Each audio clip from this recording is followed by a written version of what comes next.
Hey, welcome in. Welcome to the Arrowhead Addict podcast. We are here coming to you live. The Kansas City Chiefs are going to the Super Bowl. You only win a Super Bowl 2 times every 5 years, right? Oh! The warm-up act is over. Let's bring in Melissa Etheridge, massive Chiefs fan. Melissa, Super Bowl champion, 2-time Pro Bowler, and Trent Green. Trent Green, how you doing? Hey, what's going on, guys?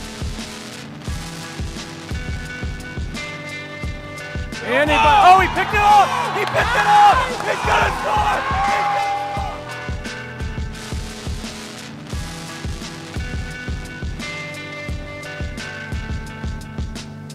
and we'll see you next week. But until then, as always, go Chiefs. Give me 2 claps and a Ric Flair.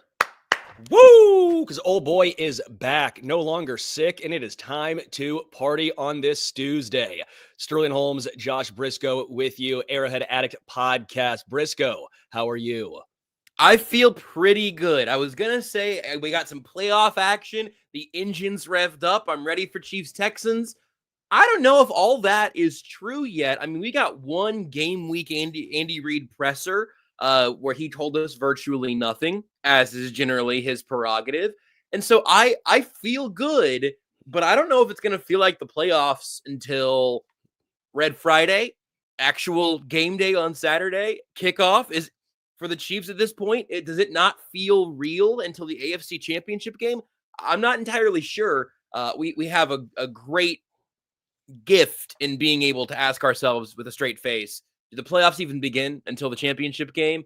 But it's kind of where we're at now. I think I'll be good and ready by the time Saturday gets here. But kind of an interesting little window of time where we've been treading water, waiting for a meaningful football game. And now almost a month later, we're almost there. Yeah, I guess for me, it starts now. I do not take – I know what you're talking about and all of the perpetual AFC Championship games, the Arrowhead Invitational, the Super Bowls, all that stuff.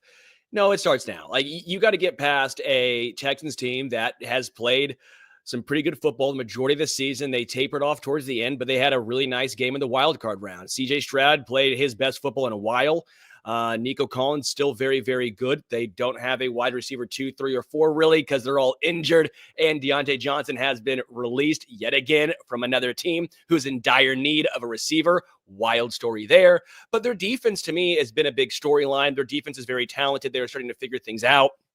So I'm not overlooking the Texans by any means, although I do completely understand where you're coming from with that nice little jab. Because, again, it's the success of the Kansas City Chiefs. They have now become the pinnacle of success in the NFL. You're holding them to a different standard than any other team.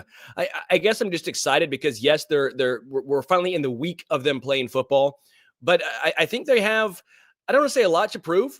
But I think there's situation where they're trying for something that's never been done before. Mm-hmm. And I think there is such a good path forward because we were talking about how not nervous, but it would be a bad scenario if they played the Chargers 3 times in one calendar year, right? Mm-hmm. 3 times in a season, the Chargers are starting to really turn things around. We're talking about J.K. Dobbins and Ladd McConkey and Justin Herbert can go not toe to toe, but when he's on, he's one of the better quarterbacks in football. Their defense is still good, and we all believe in Harbaugh. Well, they got their ass kicked. Justin Herbert is now in the choke job category of 4 interceptions, more than he threw the entire regular season. So the Chiefs don't have to worry about that. So matchup perspective-wise, this was pretty good for Kansas City. I mean, you and I think we said Steelers and Texans about 1A, 1B, and they got the Texans. Yeah, I think I would have had the Steelers as the best matchup, but Houston would have been the next one up. And you're right, it's going to be an interesting stretch here of kind of trying to figure out what from that Chargers game is repeatable. Because, like Justin Herbert, obviously bad. I'm a pretty perpetual Justin Herbert, at least liker, if not lover. He was bad in that game, and also that team wouldn't be there without Justin Herbert having the season that he had, and both of those things are simultaneously true. But we don't have to have the whole Justin Herbert battle right now because I don't really think it matters, for one. And two, trying to evaluate what we saw from Houston. I have some stats for you I can throw your way that I took from the Athletic Football Show that I thought was very interesting. Puts a little bit of that into some context. And you do have to be able to ask yourself, again, in terms of what's repeatable, I think that the Texans defense showed you a few things that they will try to do against the Chiefs. Offensively, I still don't have an overwhelming faith in the Texans offense, even though I do have a lot of faith in the quarterback, and I do have a lot of faith in the one remaining wide receiver. Not only are they obviously down Tank Dell from the original Chiefs-Texans game back on the December 21st, but like Stephon Diggs has been out of the picture for so long, I forget that they made that addition because they felt like they needed another weapon. Nico Collins and Tank Dell, even both of them healthy, they wanted one more guy to try to elevate to that Chiefs Super Bowl contender level, and now they're down 2 of them. So I think it will be an interesting game. I think it very well could be a close game. I think there is a world the Chiefs lose it because the Chiefs have lost games against more inferior opponents than this many times before, but not in the playoffs. And so I'm feeling pretty good about where the Chiefs stand right now, but I do feel better from the Texans' perspective about Houston than I did this time a week ago. So that playoff game was genuinely impressive after having one of the saddest ends to a regular season I've ever seen from a playoff team.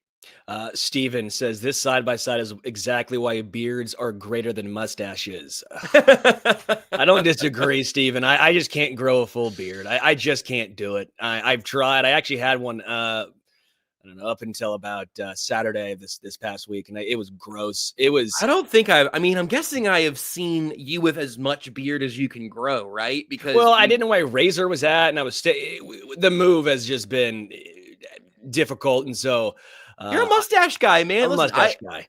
I had just trimmed up the beard a little bit a day or two ago, and I think the next phase is going to be leaving the mustache and trimming everything but the mustache, letting the mustache get its time in the sun. Yeah. I think variety is important, but you more so than certainly anyone in our age group who I know in real life, you are a mustache guy. You achieved mustache guy in your late 20s. That's huge. Yeah, that's big for the program. All right, I do want to talk about a lot of interesting tidbits, especially with the Chiefs secondary, as well as the tackle situation going up against a really, really good Texans defensive line.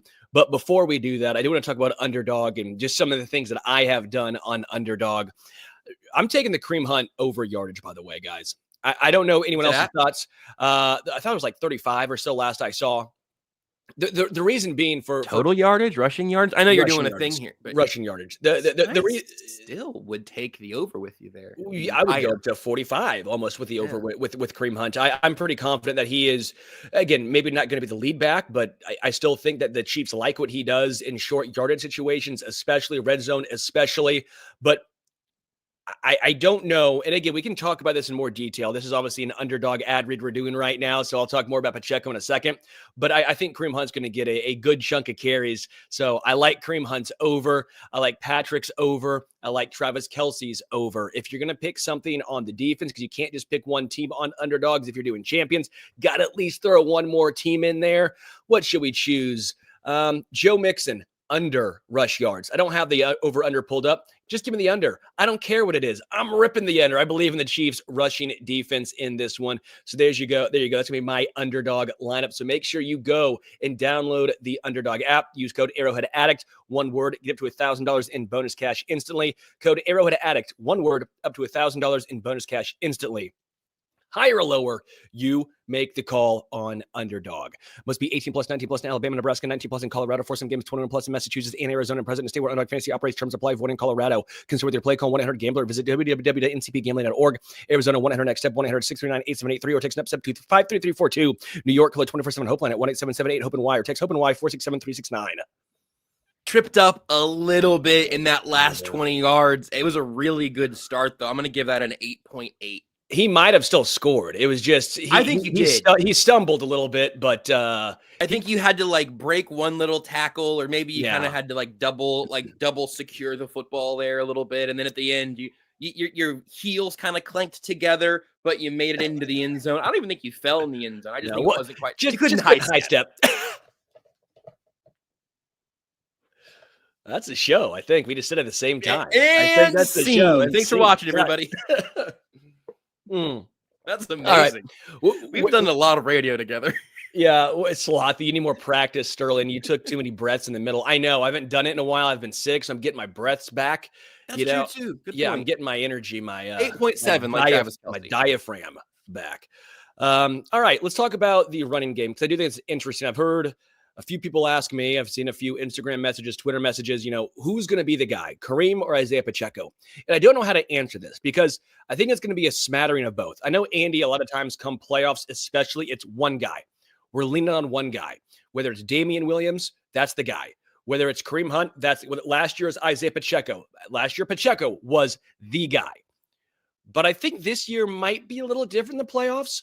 Correct me if you think I'm wrong here, but I do think they're going to have their own individual role, and they'll probably go with the hot hand. But what we've seen from Pacheco coming back from injury so far, I trust Kareem Hunt more than Pacheco. And maybe the 3 extra week offs will allow Pacheco to get healthy, get right. Maybe some explosion does come back. But I think Kareem needed the rest more than anyone else. He looked electric when he first got to Kansas City. I don't maybe expect the same, ridiculousness that he brought out when he first came back to KC this year, but maybe something close to it. I'm going with Kareem Hunt being the 60-40 RB1, if you will. Yeah, I'm with you on that. I think something you kind of just alluded to there was where my head was at in terms of what they're not going to do. Here's the maybe most important thing to keep in mind. This offense that you see in the playoffs, I believe, will be nearly unrecognizable to the one that Kareem Hunt came in and saved, right?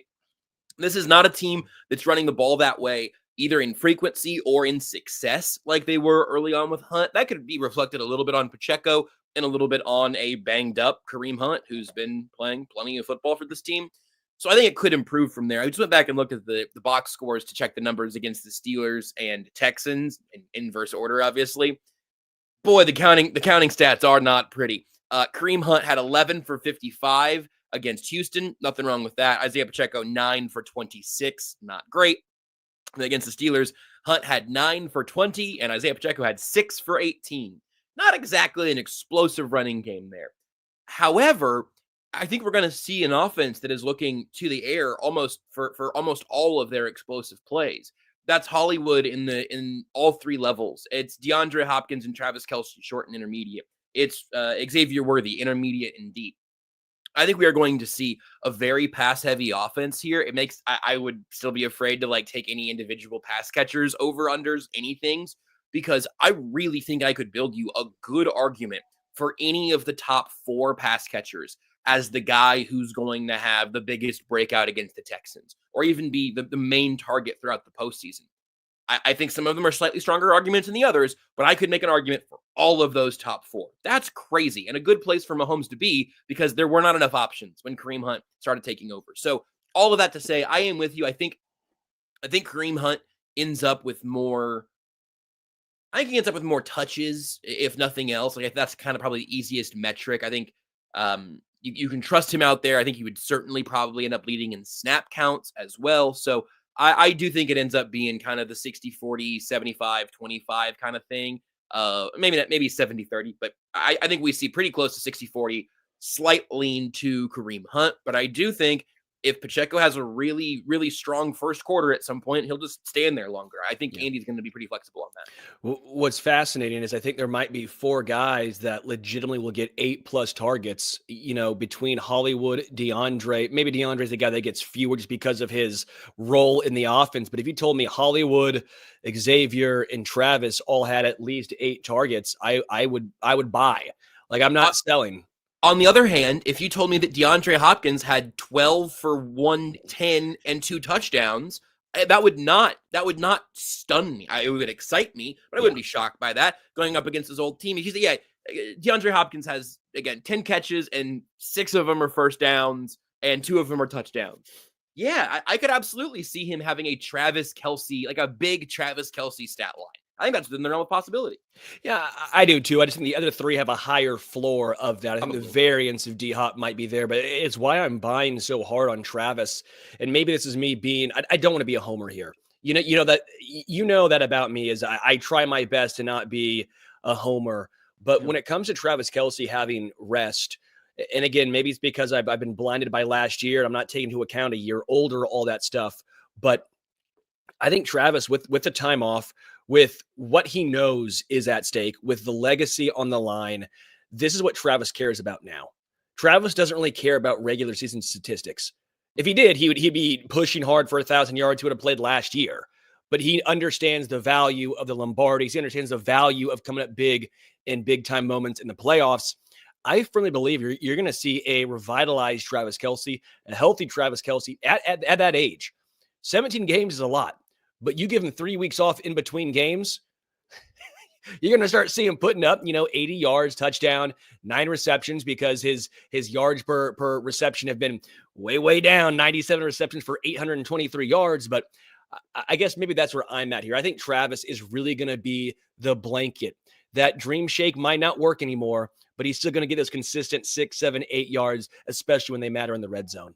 I think the shimmy actually might still work. I don't think the breakaway speed is gonna necessarily separate once he is out there in some green grass. But no, I'm with you on all of that. And even the way they used him throughout this year, I'm not in any way arguing that they were like, saving the good Travis Kelce games for the playoffs, because they have to get through a season. Like you can't pack it in. Well, you can, and then it's 38-0 Broncos. Like, what it looks like when a team packs it in. Obviously, that's exaggerated because of the players as well. But I think we are going to get, with last year as evidence, I don't think it's Homer-ish or ignoring that he's a year older. I think it's evidence last year that when he got a week to physically recover and to prepare for a playoff push, he looked like I don't want to exaggerate, because I think the truth is still impressive here. He didn't turn into 35 or 25-year-old Travis Kelce, but he looked 4 or 5 years younger in terms of some of those physical things. Now he has 3 times as much rest, essentially, 2.5 times as much, and 1 fewer playoff game to get through. So that there should be no concern for like self-preservation for Travis Kelce at this point. And I think that should have been a thought throughout the regular season. Now, look, again, he played a ton of snaps throughout the regular season, ridiculously high rates, higher than I don't know exactly where he finished, but for a good chunk of the season, he was playing a higher percentage of the snaps than he had since 2020, I think it was. It has been a ton of work. There was no load management for Travis Kelce this year, but he got through that, and he was like blocking his tail off, and he, of course, caught the ball plenty of times, nearly 100. But I think we're going to get a pretty revitalized, rejuvenated Travis Kelce, and that comes at the same time that Hollywood is sort of like officially reintroduced to the offense, at a time that I think Hopkins will fully have the tarp taken off of that car in storage, and at a time that Xavier Worthy is the best that he's been, just sort of by nature of being a rookie in the NFL, getting better throughout the season. So my rampantly growing optimism is really based on those 4 guys: Patrick Mahomes, Andy Reid, and we haven't even talked about the fact that I think they might be the best defense remaining in football at this point. Well, I do want to talk about the defense, okay? And I want to talk about the cornerback and secondary room specifically. But before I do that, I do want to talk about the offensive line. Yeah, okay? Good call. Because if there's one spot where I think the Texans have a advantage, it's their edge rushers against the Chiefs tackles. And it's fairly drastic. Like if you're going down the list of quarterback, it's Patrick over, CJ. If you're going over offensive line as a whole, you're going Chiefs O-line over Texans O-line. If you're going defense, you're going probably Chiefs over Texans, although I think the Texans have a lot of really good players overall. I just don't think they're quite as cohesive as the Chiefs are, if that makes sense. I think if you went like individual players, you'd end up maybe taking 4 or 5 Texans on your, maybe even 6 out of 11 starters, right? Because I think there's a lot of really good Texans starting players. Just the cohesion, the drop off, I think is fairly drastic, right? Okay. But that being put aside, whether it's DJ Humphries, whether it's Joe Tooney, whether it's going to be Wanye Morris on the right side, they're going to have their hands full with Danielle Hunter. Juwan Taylor on the right side, just so nobody freaks out. What did I say? Wanye Morris. I'm an idiot. No, listen, it's okay. It's okay. Wanye Morris played pretty well when he had to get in there for Juwan Taylor. But just in case anybody was about to swerve into a ditch, Juwan Taylor got a whole bunch of time off himself. He should be good to go. He's been practicing. And if necessary, Wanye Morris is a perfectly nice little backup right tackle. Thank you. I really appreciate that. Good catch. Juwan Taylor, right tackle. But Danielle Hunter Will Anderson Jr. Will Anderson will line up over Jawan, right? Typically, it's going to be Daniil lining up over the left side. But they also have good rotational players and good inside guys. Tim Settle, Danico Autry, Mario Edwards. They have some dudes, right? So I guess for me, that's my one concern. Where do you go on the left side, and how do the Chiefs try and combat what is the one strength of the Texans? I'm gonna subvert expectations and start with Jawan Taylor briefly here, because we have talked so much. I have talked so much about left tackle, and rightfully so. But the one thing I want to give to Jawan Taylor is that on Christmas Day, you did not hear Jawan Taylor's name as often as you have in sometimes in recent past. You have seen him really, as the offensive line by and large held its own with Tooney at left tackle through Browns, Texans, Steelers. Those are also 3 good Jawan Taylor games. Penalties end up being, of course, always the thing that kills him. And a couple of those penalties, the TJ Watt holding call that his brother definitely agreed with on Christmas, I'm not sure was really a hold. So I want to give at least a quality hat tip to Jawan Taylor for playing good football with a fatal flaw that will taint how we talk about him forever. I'm not even arguing that we shouldn't acknowledge the penalties, but if by some miracle from God he has a penalty-free playoff, I think you're going to watch him play really, really good football. It's just a matter of the laundry. So the other side's fascinating because Andy Reid said today that he's going to have Tooney and DJ Humphries rotate reps in practice this week. And that, if true, which I don't think Andy lies for the sake of lying very often. He will sidestep a question, or he will, muck some truth up a little bit. But he's not usually just like, yeah, we're going to rotate reps. So I'm inclined to believe they're probably doing some of that. And maybe that's a contingency plan to start Humphries and have Tooney still be in a little bit of left tackle muscle memory. Or maybe it's just to get Humphries some quality reps in case Tooney plays left tackle and gets hurt or something, which would be horrible. But I think right now, and maybe it's also because I remain a little bit unenthused about Mike Caliendo. I don't know. But I think right now I would still end up on team Humphries Tooney as opposed to being on team Tooney Caliendo. I think that's where the Chiefs are leaning, but I also, nobody's fighting in the comments as far as I can tell, but I'm getting out ahead of this one. I don't even have the energy to get in a really hard knockdown, drag out argument with anybody about what they're going to do at left tackle. Because I think it's something resembling a coin flip. I think the Chiefs may really not be certain yet, although I think they're leaning Humphries. Call it 60-40, 55-45. The good news here is they have, I believe, 2 options at left tackle that are better than any of the options they had through the first 14 weeks of the season or whatever it ended up being. Yeah. I guess my concern is you can't lose quick. I think, everyone, I'm saying think here. I think DJ Humphries will probably start at left tackle. It's not necessarily what I would do, but it's what I think the Chiefs will do because they don't care what I think, shockingly, which is fine because they've won back-to-back Super Bowls, and I just talk on a couch right now, currently in my parents' basement because I'm still moving houses. So really not doing much for the stereotype. Yeah, so I'm not really helping the stereotype out here. So yes.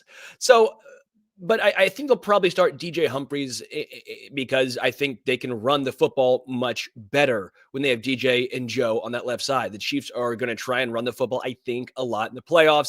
But then that way they have a contingency plan in place where I think if you start DJ, you can move Joe to left tackle fairly easily. I think it's a lot more difficult to say, wow, Joe's struggling at left tackle. Let's move him back inside the left guard. At that point, what's the headspace look like? How's that even operate? That's a lot trying to get DJ Humphries now all of a sudden in a game to come back in. I think that's way more difficult. So that's the way I think the Chiefs would lean. You can't have the left side lose quick because that's the only way the Chiefs will lose this game. You want to die a slow death. And not only that, when would Andy make the call? What would have to happen for Andy to say, okay, DJ, we're going to take you out, and now it's Joe's time? It's not just losing quick a couple of times. It would have to be a strip sack. It would have to be just a diabolical disaster Right. Stuff that changes how he calls the offense. Exactly. Basically how Wanye and how Kingsley, stuff that you go, okay, wow, we might not win this game anymore because this, and this has now happened. This has now transpired. So that makes me nervous on if a change were to happen mid-game, something drastically horrendous would have to have happened. I guess I'm being a little, maybe I'm playing scared by saying I want the floor guy versus the potential ceiling, but I think DJ comes with more variance, and I don't know if I'm willing to risk that in a win or go home game. I understand that, and I think especially against the Texans, I am especially inclined to understand that. I do think if you say, hey, you're hosting the Bills or the Ravens in another week, or you're going to New Orleans and getting ready for the Eagles or Lions or whoever it may be in the Super Bowl, at that point, the extra ceiling potential of DJ Humphries and Joe Thuney being 2/5 of an offensive line that is giving Patrick Mahomes time to play around, all of a sudden Xavier Worthy and Hollywood Brown are Super Bowl heroes and the Chiefs are three-peating. But I don't think they need that necessarily against Houston. And they could absolutely, to my previous optimism, they could win the Super Bowl with Thuney at left tackle as well. I think it's a worthy conversation. Actually, it's a Thuney Humphries conversation. I think it's a worthwhile conversation. But speaking of winning fast, Sterling, would you like to hear a couple of stats that I brought for you today? I would love to. Little paraphrasing here of Robert Mays from the Athletic Football Show that went up after Wild Card Weekend. I'll try to do him justice, but if you want to hear it directly from them, it's a great show for ball knowers. So Robert Mays talking about the Houston defense against the Chargers this weekend. He talked about how the Texans like to run these 5-0 front looks where you got 5 guys on the line of scrimmage and then nobody at linebacker depth. And it lets them run a whole bunch of stunt games up there, do some funky stuff with that front 5, and then play man behind them. The Chargers finished 4 of 12 for 54 yards against man coverage in this game. Houston blitzed on 71% of those plays. So maybe it's your front 5, bring in all 5 of those guys. I have not charted all of this. I trust Robert more than my own eyes, at least on any team other than this one. Of all of that, okay, so Houston blitzed on 71% of those plays. They had a 57% quick pressure rate. I'm sorry, 57% pressure rate. And a 30.6 quick pressure rate on 11 quick pressures against Justin Herbert in that game. So again, on that blitzing, most 71% of those blitzing plays, that's coming when they're playing man behind them.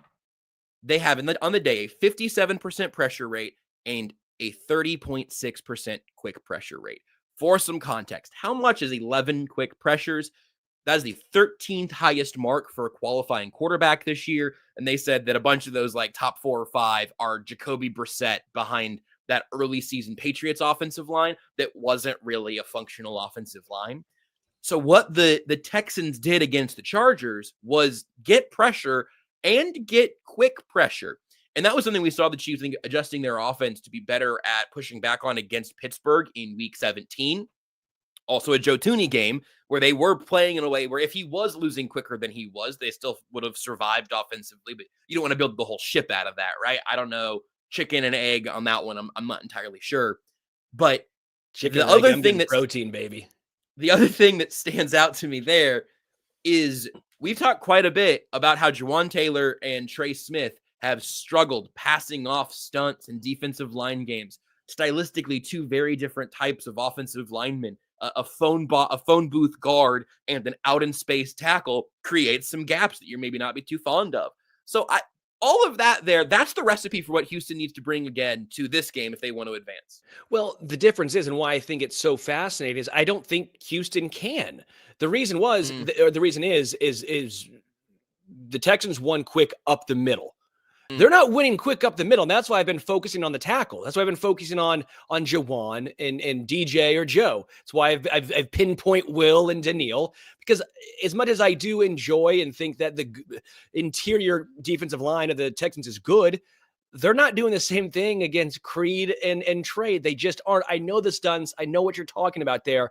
I just think the Chiefs would figure that out more so than the Chargers, who they have great tackles, but an atrocious interior. So it's a lot different here. I don't think the Texans can rock that same game plan.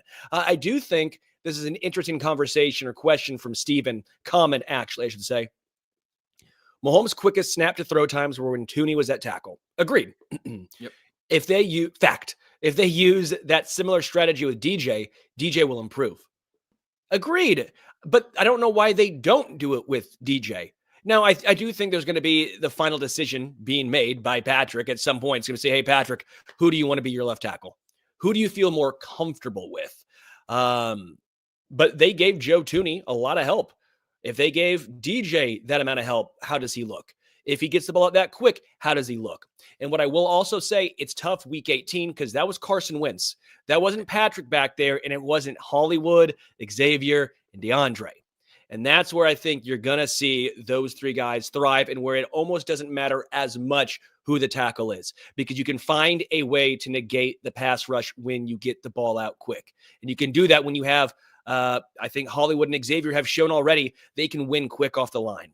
DeAndre, again, not quite that type of player, but you can at least trust him to almost get those 50-50 balls that Patrick doesn't throw. But if you're forced to, that's not a bad guy to have out there. So I think you can kind of negate the Houston edge rushers and that pass rush a little more than other teams.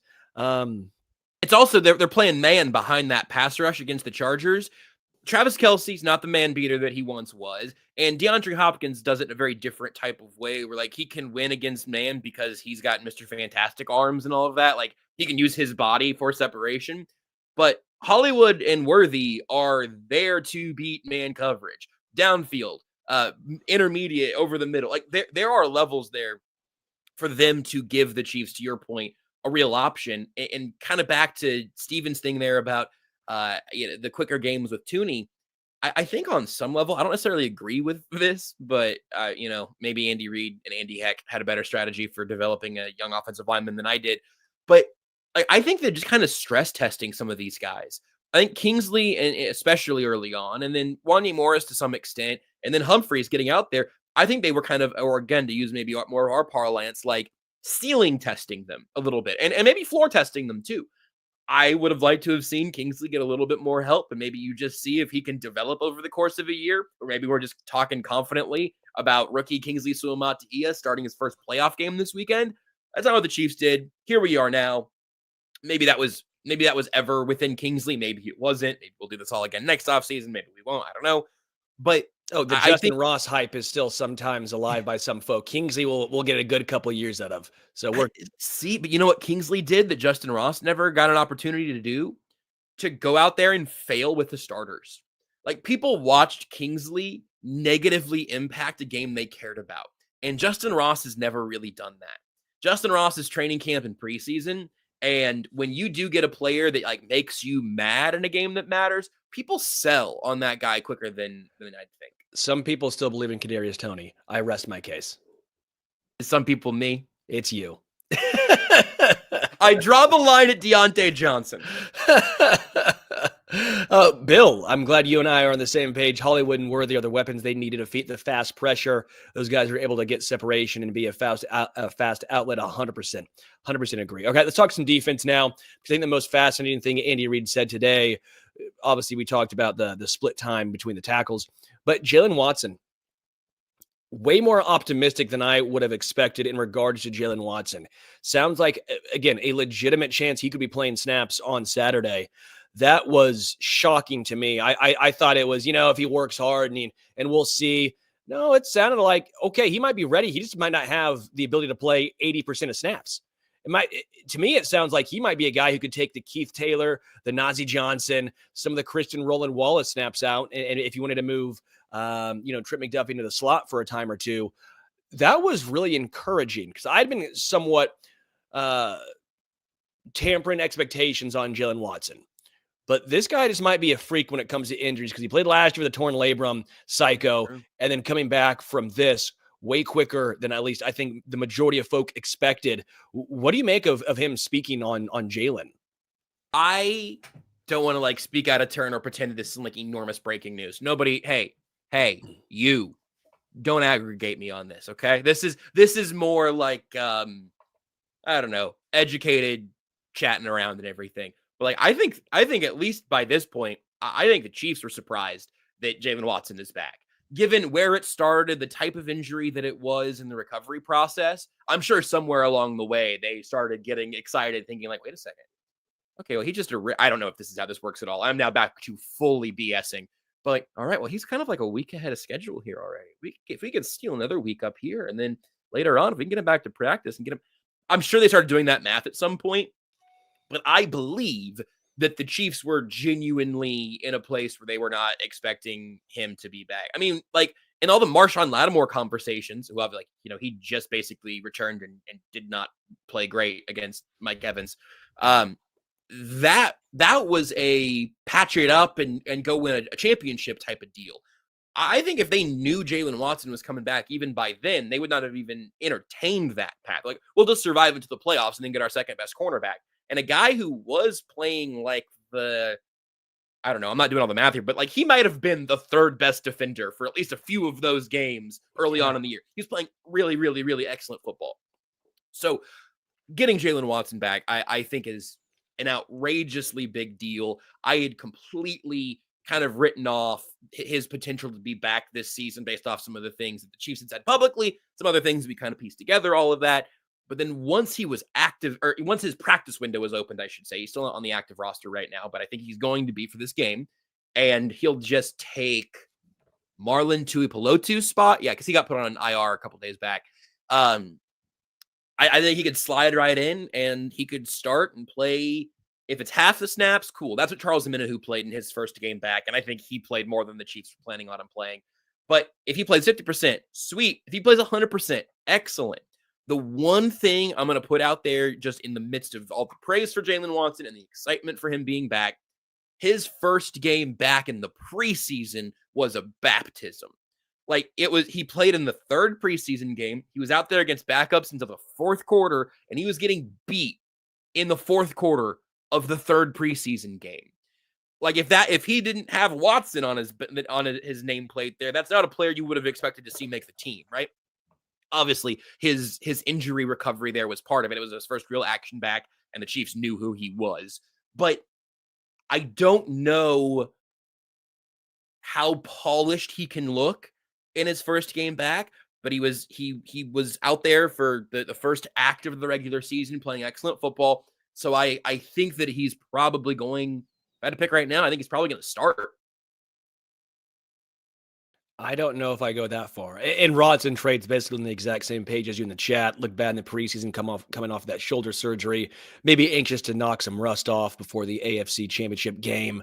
I would probably say the starters are still going to be Williams and McDuffie. Mm-hmm. And maybe I'm wrong here. I took it more maybe as Watson takes Keith Taylor's and potentially some of Christian Roland Wallace's and all of Najee Johnson's snaps, right? Because they'll probably still go 3 CBs deep at some point. If it were up to me, and I think the Chiefs are kind of going that way, they're semi-done with Shamari Connor in the slot. Maybe I don't know. I'm very curious about that because I don't have a lot of extra analysis, but I am also very interested because I think Chris Roland Wallace has looked better in the slot than Shamari Connor had. But he ended up getting hurt in week 18 again. So he was like, that's why Brian Cook and Jaden Hicks play all those snaps. See, I'm not entirely sure there.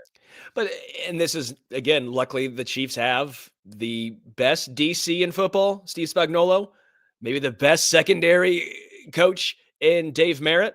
And luckily, they're the ones paid to come up with these decisions. And let's be real now, they've done a damn fine job as the Chiefs are going for that three-peat. Just overall on the defensive side of the ball, let's pick 3 players. 3 players that you think will have an impact, maybe the biggest impact against the Texans. It doesn't have to be in the stats. It doesn't have to be like, well, I think he leads the guys in tackles, or I think he get just in general. And let's no Chris Jones and no McDuffie, because I feel like that's kind of the free spaces. So those are the correct 2 answers. Yeah. So let's pick 3 guys. We'll go in a little order here. You go first. Who would you pick to have a big impact game against the Texans, and why? Charles Omenihu is the easy, like, next man up of the guy I think we mentioned the name of, but have not talked about much. Watson's obviously the question. What Charles Omenihu has done for this defense is kind of hard to explain without sounding like you're exaggerating. because I think that him being I don't know, like very good pass rusher. I'm not trying to make him Myles Garrett and whatever, but like he is, outside of Chris Jones, the best pass rusher on this football team, inside or outside. I would put him next, behind Jones. But what it also does is it makes George Karlaftis your third best pass rusher. It makes Mike Dana and Tershawn Wharton 4 and 5. It has that domino effect as you go, that also, again, Amenahu from the interior, he's not a stocky guy. So I think most people don't really think about his inside-outside flexibility as much. He's not even really built like Karlaftis, right? But what Amenahu can do from the interior with his suite of moves and his ability to win from the inside is a really, really big deal that allows them to shake up that entire front four. And so obviously Chris Jones stirs everything on that defensive line, but Amenahu's my next man up for a guy who can elevate everyone else around him and take advantage of some of the work that Chris Jones does. So that's a great call. Going to be one of the ones I was going to use. So instead of using Amenahu, I'll use a guy who I think has the biggest impact off of Amenahu, Turk Wharton. Ooh. I've said this for a while now. PFF doesn't 100% agree with me, so I'm going to say PFF is wrong because, again, I use PFF and applaud it when it helps my case. I think it's dumb and stupid, and they're a bunch of nerds when it doesn't help my case. So that's the way I'm going with this one right now. At least I'm honest about it, right, guys? Come on. Exactly. So the reason why I say Turk Wharton, he had such a great start to the season. He was really good. And he was talking about how, full year now from the injury, he's back. He has his legs underneath him. He's playing some really good football. Turk Wharton was a menace to start the season. Yeah. And then I think he got overworked. I believe that he was tired, too many snaps. It was getting to him. He couldn't be as effective on that amount of snaps. And then Charles comes back. What happens? Charles goes up. Turk goes down. All of a sudden, you're seeing Turk Wharton become effective yet again. So I think Turk Wharton, especially against the Texans offensive line, Laramie Tunsil at left tackle is still one of the best tackles in football. It's the other four that struggle. You can beat the Texans O-line up the middle. So alongside Chris, alongside Charles, give me Turk Wharton to have at least a sack in this game. I'm not sure how they'll shuffle across the line to match the Texans O-line. It's a very good point by you about Tunsil. You honestly, no offense whatsoever, but if George Karlaftis just wants to go over there and just headbutt him for 60 minutes, he could follow him to the Texans sideline and just keep doing that. Like, if all George Karlaftis does is keep Laramie Tunsil busy the entire time he's out there and exhaust him, I think Karlaftis will win a rep somewhere in the fourth quarter because he tends to have an ability to do that. That would be a real, and maybe you throw Mike Dana over there and he could do some of the same things. But I really want to see Amenahu and Wharton. That's a good call. I want to see them get to test some of these other guys. Yeah, George Billy Goat Karlaftis, because he's gonna be just a Billy Goat, just headbutting, just over and over. Yeah. All right, your second player, who you got? I mean, none of these guys are super obvious. I kind of felt like trying to go a little bit off the board and bringing in some Jaden Hicks love, which I still think is fair and appropriate. And I thought, well, I mean, we talked a lot about Brian Cook, and he'll have a pretty big impact in this game. You know what we ought to just do for once? Probably ought to just acknowledge that Justin Reed still exists because it's kind of a funny thing where he's not like a turnover hawk. He's not like constantly playing in the box. And if you're watching on broadcast TV, you could go the majority of a Chiefs game without ever really like watching Justin Reed. Frequently, you might not see him in the frame of the television screen. What he does do is, you want to talk about like a guy who establishes the floor in a way where it's not a backhanded insult.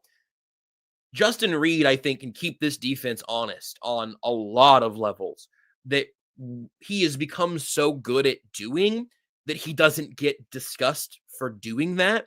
The other thing, not to get like sort of sad offseason vibes before the Chiefs play a postseason snap, but like this is Justin Reed's last year of his current contract.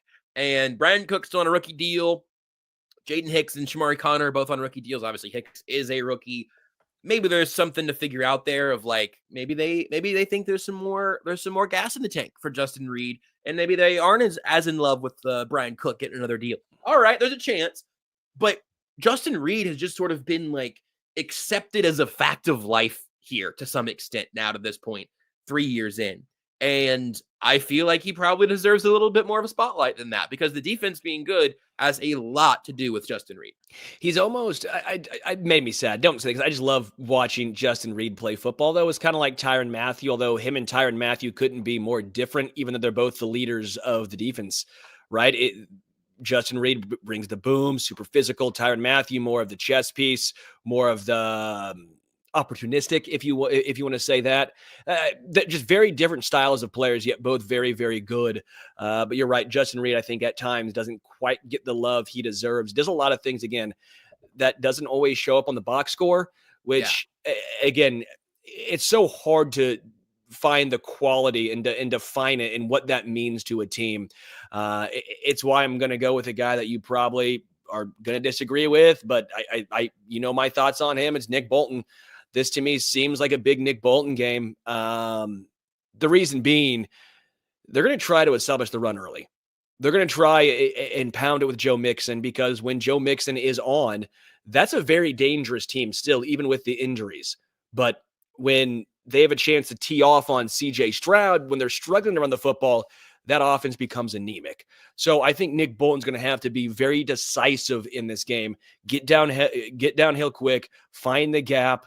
Maybe that's too simplistic for you. I know you're not the biggest Bolton guy, but if we're going to give some love to some of the guys that maybe have become almost, I don't want to say afterthoughts, but you think about everyone else because they've traditionally done their job so consistent for so long, I'm going to go Nick Bolton to have a big impact game that you notice him in this one. I almost grabbed Bolton with my last pick there just to throw a total wrench in this entire procession. Dang it, I wish you would have now, because that would have been way, way better. I know. I followed my heart back to the better, more important player. Whoa, who said that? That's unreasonable. The reason that I think that's a good call here, I think you're right about what the Texans are going to try to do, and I think you're right about Mixon. The Texans are kind of interesting because this is a hard thing to do in the NFL with the way that things have trended over the last decade or so. I don't think the Texans running game is very good. I think Joe Mixon is pretty good. And that is a disagreement that very rarely breaks that way. By and large, I also, we get lost somewhere sometimes in the acronyms and the little slogans and everything, but so I'm not here to be like running backs. I'm not going to tell you running backs never matter. What I will tell you running is usually backs now matter. Running backs typically matter less in their situation than you give them credit for. Usually it's more reliant on the offensive line and the coaching staff and the way this team builds their running game. Mixon, I think, is largely overcoming, going back to like the issues out of 4/5 on that offensive line and a team that doesn't really seem to have a cohesive running game that's beyond give the ball to Mixon, make him do this. For that team, I think if you do have Bolton, maybe Leo Chanel a little bit, I thought about mentioning Drew Tranquil as well. Like all of the guys, anyone on the field is going to have a hand in slowing down the opposing running game. The Chiefs corners do that better than any other corners in football, the whole deal. But I do think that limiting Mixon here is a pretty major priority in a way that's slightly different from just limiting other teams' running games, or potentially next week, Lamar Jackson and Derrick Henry running the ball. That's going to get plenty of coverage, and that's a really good running game altogether. But that's a Leo Chanel game. I don't know, man. You say that, and you think about Leo going straight to Derrick Henry. That feels fun. That feels like Pacific Rim. That's Godzilla Kong. That's good stuff. But then you tell me that Leo Chanel is running straight ahead right at Lamar Jackson. Now that's a horror movie for me, because I'm afraid that we're going to see broken ankles, if not broken spirits. Well, we'll drink some spirits to raise them. How about that? That's a good idea. Yeah. All right. Final guy for me. Who's your final guy then? Did you want 3 from me also? No, you don't have to. We both. I can give you a third one. We did. I was thinking about it. You know what? Let's. I've talked about basically everybody. Yeah, I know. We've talked about everyone in the impact. This doesn't feel like a big Leo game necessarily, unless they go real heavy packages, because Leo again has his role. We saw him try and get more of an expanded role. Maybe they do. maybe I like not that there's been a ton of Dalton Schultz production super recently, but maybe they do go a little heavier because the wideouts are so banged up. Do you know who the Texans' third tight end is, by the way? I'll tell you, he was the lead press conference of free agency for the Kansas City Chiefs this offseason. Anthony Firkser. Irv Smith, baby. Irv Smith revenge game. Wow. He spent all offseason with the Chiefs, all training camp with the Chiefs, and then they cut him and went and got Peyton Hendershot. That is wow. Tough draw. Yeah, tough. How can the Chiefs overcome that? Seems a little unfair, quite frankly. It's not even he knows all their plays. Possible. Irv Smith, baby. I was gonna say, who was the guy from like 2014? Not James O'Shaughnessy. Who was the tight end? Sean McGrath. Sean McGrath. I was just gonna pull a Sean McGrath and be like, is it Sean McGrath? There are some Anthony Fasano, maybe. Oh, Anthony Fasano. Oh yeah, Tony Moyaki was gonna be the dude. Whoa, hey, listen. Now we're at a different class here. Now we got one incredible highlight that didn't count and a draft slot. I mean, we're nearing legend territory here. Yeah, and Rods and Trey says Cade Stover been getting a lot more snaps, but mostly for blocking help. But yeah, if Cade Stover and Schultz are in the game, then I think you might see 12 personnel. And it makes sense for them if they want to try to fix that running game issue and just lean on Mixon. Bring both of them in. I'm not too worried about Irv Smith. I just keep forgetting that he's on this team, and I want to share that news with everyone. Yeah, before we get out of here, Slothy Style has the best question of all. How can the Chiefs overcome Irv Smith? Easy, by signing Deontay Johnson and making him a captain on Sunday. Saturday, sorry. Yeah, so that's the case, right? Brisco, sign Deontay? Yeah, I think Deontay Johnson now available. I think multiple teams tried claiming him before he ended up with Houston. Or I guess tried claiming him after Houston did. Oh, Reese just today tried to claim him? No. When he ended up with Houston, did somebody else claim him? I thought one other team did. That was like the Chargers. That might be right. That makes a lot of sense. But that's probably right. F G H I J K L, right? So H before L, isn't that how it works? No. Is it? It's by record, which still would have been better for LA at that point than Houston. We're good. I think that's right. So we got there. We got there. I think signing Deontay Johnson, Kadarius Toney, activate Sky Moore off IR. I think that these are my 3 keys to victory. Well, you heard it here first. Josh Brisco. It's easy. Thank you guys so much for hanging out with us. This was the Arrowhead Addict podcast. Make sure you follow Brisco on Twitter at JB Brisco, myself at Homestretch KC. A lot more Chiefs content coming your way all week long. We'll be obviously doing pregame, halftime, postgame for this Saturday game. I'll be back tomorrow with Adam Best on Wednesday, Thursday for the OG Hour. Get ready for some Patrick coming at you. Brisco has one more thing to say. The Chargers and Texans were both 9-6. The tiebreaker got awarded because for Johnson came down to the opponent's strength of schedule. So it was, in fact, the Chargers and Texans, 2 teams who will not be playing in the playoffs come Monday. With that parting shot, we will say adieu. Until next time, we are out.